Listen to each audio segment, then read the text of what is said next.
Depuis le 1er avril 2013, de nouvelles consignes de tri sont mises en œuvre sur l'ensemble de l'agglomération clermontoise.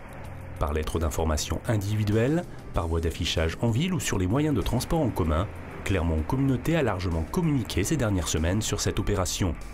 Rappelons-en l'objet. Alors les nouveaux déchets qui sont à trier, ce sont les déchets en polystyrène et en polypropylène.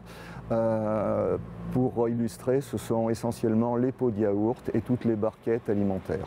Il faut qu'ils soient bien vidés. Et bien entendu, il ne faut pas, notamment pour le tri qui se fait dans l'établissement où nous sommes actuellement, avoir des contenants à moitié pleins ou à moitié vides. Pour des raisons évidentes d'efficacité, l'opération est lancée simultanément sur tout le territoire de Clermont Communauté. Pourquoi maintenant et pas avant? Le tri de ces nouvelles résines arrive maintenant parce que les techniques de recyclage ont été évoluées. Avant, on se contentait de recycler tout ce qui était bouteille. Maintenant, les technologies permettent aussi de récupérer d'autres résines. Et pour avoir un tri maximum, donc on a lancé cette opération. L'objectif, bien sûr, c'est d'avoir plus de déchets dans la poubelle jaune et moins dans la poubelle noire, donc plus de recyclage. Donc on va directement récupérer, nous espérons, à peu près 600 tonnes de nouvelles résines plastiques.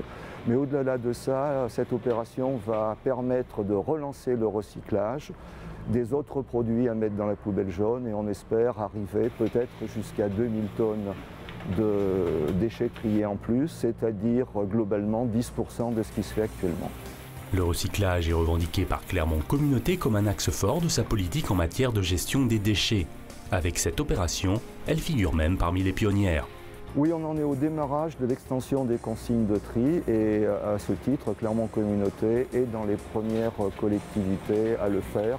Certaines ont déjà commencé depuis 1 an ou 2, mais ce n'est pas généralisé encore en France.